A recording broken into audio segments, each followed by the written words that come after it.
I was at a Halloween party held at the house of my former best friend, Nick. This was a house that held dark secrets and memories. Nick had a penchant for throwing extravagant Halloween parties every year, filled with terrifying props that he'd spent a fortune on. His parents, they were away in New York, leaving the house in our hands. But little did we know that this night would be unlike any other. Nick was a true Halloween fanatic, and his house was a testament to that. He'd set up giant cardboard walls covered in eerie wallpapers, creating a haunted maze that we were all too eager to explore. But let's fast forward to the point where things took a chilling turn. Let's just say that our judgment that night might have been impaired. But then again, anyone who attended one of Nick's parties knew what to expect.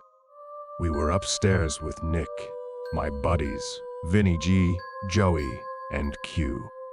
We were all engaged in a rather hazy session with a bong when we heard a series of loud, heavy thuds coming from downstairs. Nick, panicking, rushed to the door to investigate. There was screaming, cries of fear from both guys and girls. It was like a crowd of people, terrified for their lives. We called Nick to get back inside and lock the door. Even in our altered state, we sensed something was terribly wrong. He locked the door behind him and had a look of sheer horror on his face. We knew better than to ask questions at this point. Nick switched off the lights and hid in the closet with Joey, while I crawled under the bed with Q. Our friend Vinny G squeezed into a storage box.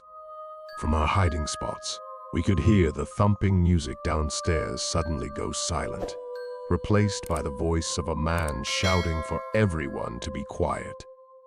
Then came the chilling silence, followed by the sound of gunshots. It was as though something unthinkable had just occurred. From our vantage point, we couldn't make out what the man was saying, but we knew it couldn't be anything good. Then we heard two more voices joining in. We knew now there were at least 3 intruders in the house, but it could have been more. Then we heard the unmistakable sound of boots coming up the stairs, stopping right outside our bedroom door. The intruder tried the doorknob, but it was locked. He resorted to ramming the door with his shoulder. A few shots at the doorknob, and the lock gave way. The door swung open, and the room filled with dread. I watched, hidden beneath the bed, as the intruder in black boots moved instinctively to the closet. Nick, with desperation in his eyes, begged the intruder not to kill him. He offered a significant sum of money for them to leave. Nick, in a brave move, gave himself up as the owner of the house. The intruder ordered him downstairs. The rest of us stayed hidden, our hearts pounding. Joey had managed to avoid capture. For what felt like an eternity, we heard little more than hushed whispers from downstairs.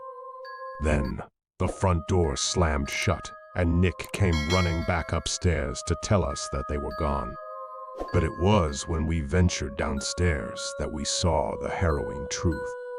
2 lifeless bodies, Jen and Robbie, our dear friends, lay on the floor, blood seeping from gunshot wounds. The horror of that sight is something that has haunted me to this day. I'll spare you the details of what unfolded when the police arrived. The house was a haze of marijuana smoke, but the authorities were more focused on finding the masked men who had taken 2 innocent lives. Nick, in the midst of his grief, turned to drugs and spiraled into a world of addiction.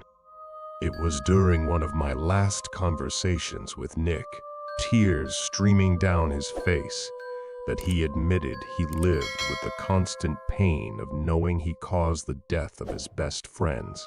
And tragically, Nick himself succumbed to a heroin overdose in July of 2013, not even a year after the incident. If you enjoyed this spine-tingling tale, don't forget to like, subscribe, and share your thoughts in the comments. Stay safe this Halloween, and I'll see you in the next video.